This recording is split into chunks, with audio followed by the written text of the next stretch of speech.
Merhaba arkadaşlar, burada da hazırlamış olduğumuz turnuvadan bilgileri nasıl alacağımızı, Excel'e nasıl aktaracağımızı hızlı bir şekilde anlatmaya çalışacağım. Kayıt kontrol için veya herhangi bir bilgi için listelerden alfabetik liste dediğimizde sporcularımızın alfabetik olarak isim listesi soyadına göre sıralanmış olarak gelir. Bunu Excel'e aktar dediğimizde veya direkt yazdır dediğimizde bilgisayardan çıkarır. Excel'e aktar dediğimizde Excel'den çıktı alır. Yazdırma menüsüne girdiğimizde buradan ilgili seçeneklerden Excel dosyası olarak sakla göster dediğimizde bize kendi kısa yoluna, dosyasına gönderecektir. Buradan gönderiyor. Turnuvamızla ilgili buradan yine istediğimiz değişiklikleri yapabiliriz. Bu listeyi kaldırabiliriz. Başlıklardan istemediğimiz bölümleri çıkartabiliriz veya renklendirebiliriz. Aynısını final sıralaması buradan. Eğer son turda değilsek böyle halen eksik veya sonuçları girmemişsek halen eksik diye sonra gelir. Buradan evet dediğimizde sporcuların birinci turdan sonraki ikinci tura başlarken ki sonuçlarına göre sıralamaları gelir. Bunu 7. tur yani son tur içinde yapabiliriz. Artık kaç tur yapacaksak. Yine eşlendirme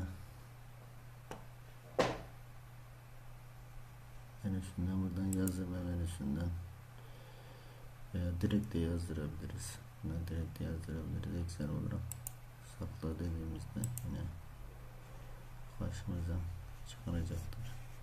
Burada yazı boyutlarını veya aralarına renklendirme yapacaksak yapabiliriz. Aynı sistemi sonuçlar içinde yapabiliyoruz. Buradan direkt yazdır da diyebiliriz.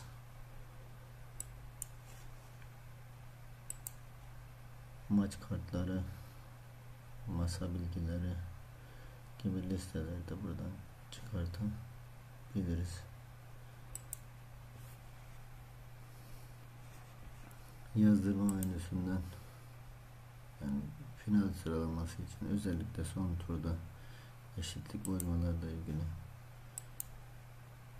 yazdırma menüsüne tekrar girdiğimizde yeni liste tanımla deyip özellikle dediğim gibi son turda eşitlik bozmaların hepsine ihtiyacımız veya birkaç tanesine ihtiyacımız olabilir. Şu anda eşitlik bozma 1 görünecektir. Eşitlik bozma 2'nin de görünmesini istiyorsak yine bilgisayarımızdan Y harfine basıyoruz. Diğer eşitlik bozma artık kaç tane eşitlik bozmamız varsa hepsine basalım. Excel dosyasında veya asacağımız panoya asacağımız dosyada görünmesi için son dediğimizde kapatıp tekrar listeyi açtığımızda artık karşımıza bütün eşitlik bozmalar yansıyacaktır. Eğer bunları işaretlememiş olsaydık sadece bu hol eşitlik bozması görünecekti.